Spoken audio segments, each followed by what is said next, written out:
अफगानिस्तान के विदेश मंत्री आमिर खान मुत्ताकी की दिल्ली में हुई प्रेस कॉन्फ्रेंस ने भारत की सियासत में भूचाल ला दिया है।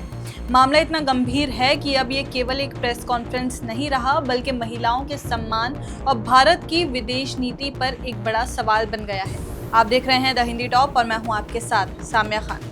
शुक्रवार को नई दिल्ली में आयोजित इस प्रेस कॉन्फ्रेंस में महिला पत्रकारों को शामिल होने की अनुमति नहीं दी गई और यही बात पूरे विवाद की जड़ बन गई। ये प्रेस कॉन्फ्रेंस उस समय हुई जब मुत्ताकी ने कुछ ही घंटे पहले भारत के विदेश मंत्री एस जयशंकर से मुलाकात की थी। ये मुलाकात दोनों देशों के बीच संबंधों पर चर्चा को लेकर थी, लेकिन कुछ ही देर बाद हुई प्रेस कॉन्फ्रेंस ने राजनीतिक हलकों में बवाल मचा दिया। जानकारी के मुताबिक प्रेस कॉन्फ्रेंस का आयोजन दिल्ली स्थित अफगानिस्तान दूतावास में किया गया था। इस आयोजन में पत्रकारों को आमंत्रित किया गया था, लेकिन जब महिला पत्रकारों को प्रवेश से रोका गया तो सब हैरान रह गए। बताया जा रहा है कि ये फैसला तालिबान अधिकारियों की ओर से लिया गया, न कि भारत सरकार की ओर से। रिपोर्ट्स के अनुसार भारतीय विदेश मंत्रालय ने पहले ही सुझाव दिया था कि प्रेस कॉन्फ्रेंस में महिला पत्रकारों को भी शामिल किया जाए, लेकिन तालिबान प्रतिनिधियों ने इस सुझाव को ठुकरा दिया।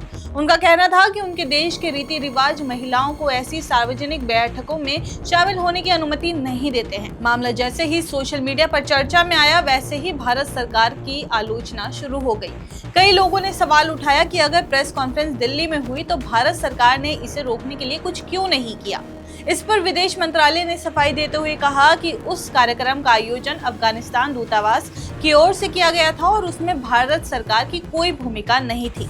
मंत्रालय के अनुसार ये एक विदेशी मिशन का अतिरिक्त कार्यक्रम था जिसमें भारत का दखल नहीं होता है।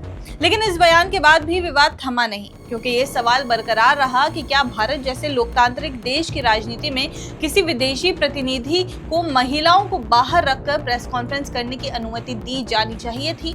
बता दें कि तालिबान शासन को लेकर दुनिया भर में पहले से ही महिलाओं के अधिकारों के उल्लंघन के आरोप लगते रहे हैं। अफगानिस्तान में स्कूलों, विश्वविद्यालयों और नौकरियों में महिलाओं की भागीदारी पर सख्त पाबंदियां हैं।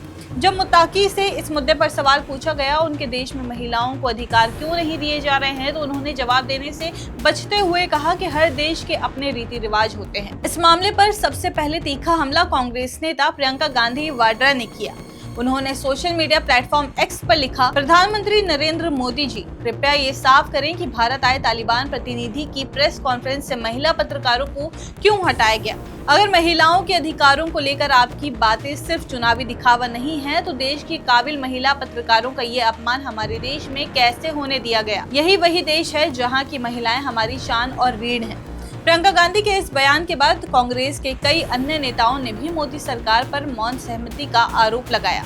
प्रियंका गांधी के बाद महुआ मोइत्रा ने भी तीखी प्रतिक्रिया दी। उन्होंने सवाल उठाया, हमारी सरकार ने तालिबान के विदेश मंत्री आमिर मुत्ताकी को महिला पत्रकारों को बाहर रखने और पूरे प्रोटोकॉल के साथ भारतीय धरती पर केवल पुरुषों के लिए प्रेस कॉन्फ्रेंस आयोजित करने की अनुमति कैसे दी, और हमारे नपुंसक रीढ़ विहीन पुरुष पत्रकार कमरे में क्यों रहे। इस पूरी घटना के बाद सोशल मीडिया पर जबरदस्त बहस छिड़ गई। कई यूजर्स ने लिखा कि अगर प्रेस कॉन्फ्रेंस दिल्ली में हुई तो भारत सरकार को कम से कम ये सुनिश्चित करना चाहिए था कि किसी महिला पत्रकार के साथ भेदभाव ना हो। कुछ लोगों ने इसे भारत की विदेश नीति पर धब्बा कहा, तो कुछ ने कहा कि सरकार को तालिबान जैसे संगठन को इस तरह की छूट नहीं देनी चाहिए।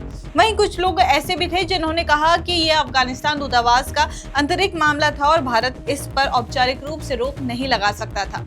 यह घटना भारत के लिए कूटनीतिक रूप से भी असहज मानी जा रही है। भारत ने तालिबान शासन को औपचारिक रूप से मान्यता नहीं दी है, लेकिन पिछले कुछ वर्षों में अफगानिस्तान से मानवीय और राजनीतिक संपर्क बनाए रखे हैं। मुत्ताकी की भारत यात्रा इसी राजनयिक संवाद का हिस्सा थी, लेकिन इस घटना ने अब भारत के लिए एक नैतिक और राजनीतिक सवाल खड़ा कर दिया है। क्या भारत अपने देश में किसी विदेशी प्रतिनिधि को महिलाओं के खिलाफ भेदभाव करने की अनुमति दे सकता है?